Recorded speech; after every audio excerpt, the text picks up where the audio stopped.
Hi, welcome to a short episode of Hot Takes, and I've got a question. Is Angela Rayner being sidelined? Because despite all the big gobbiness prior to the election and the fact that she was going to be given this and this and this and this, and all these areas of responsibility, since the election, for the last 2 weeks, since Labour have been in power, she's had virtually everything taken away. And she was left with only two things: housing and the new work rules and sort of the new work commission, if you will, to change how things work.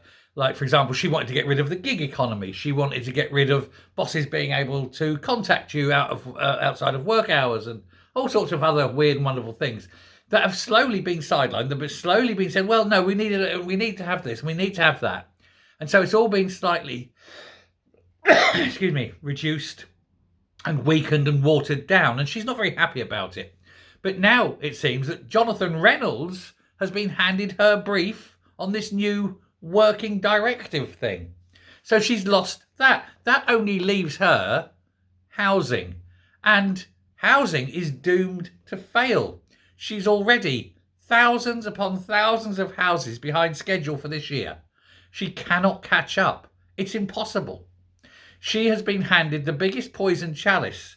Now, I think what's happened is, prior to the election, old lefty gob was seen as, oh, well, if we have her there front and centre, we'll attract all the lefty voters. Then Keir Starmer, as the acceptable face that doesn't frighten people, will get all the sort of left-centrists. Plus, then you'll pick up all the bloody Tories, votes, and they'll get them in. Now that they've got them in, they know we can't go with anything that Angela does because Angela's mad. She's too stupid to be given these things. Don't let her have responsibility for that. And they've seen the things she's trying to push under this work directive, and they've gone, no, because it's so frightening. It's so 1970s frightening. Let's make it so easy for workers to strike that productivity crashes and all the companies leave the UK. Let's make it that workers can't be contacted outside of work hours, even if they're on shifts and the shifts change. And a boss says, I want to be able to offer you a few more hours this week, and you might be desperate for those few hours, but he's not allowed to contact you to tell you. So you miss out on the money.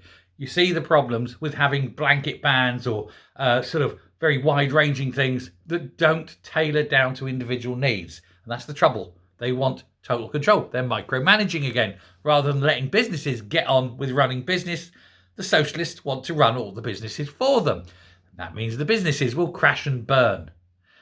And Keir Starmer has seen this. So he's taken those powers off Angela Rayner again and put them over, this time, like I say, to Jonathan Reynolds. And all she's got left is a failing project. It can't work. She's done. Now, they can't get rid of her as deputy leader because that's voted in at conference and there's no way that he can defeat that. But just because she's deputy leader doesn't mean she has any powers. It doesn't mean that she's going to be given any responsibilities. And so what he has done is he's given this one bound to fail, dead on arrival project that when it does fail, he can use that as a lever to ping her out and hopefully get someone else in who's not as stupid, uneducated, gobby, left-wing or dangerous as Ange. And I think that's exactly what it does. I think he has quite literally rained on her parade. The reign of error is finally over. Thanks a lot. Bye.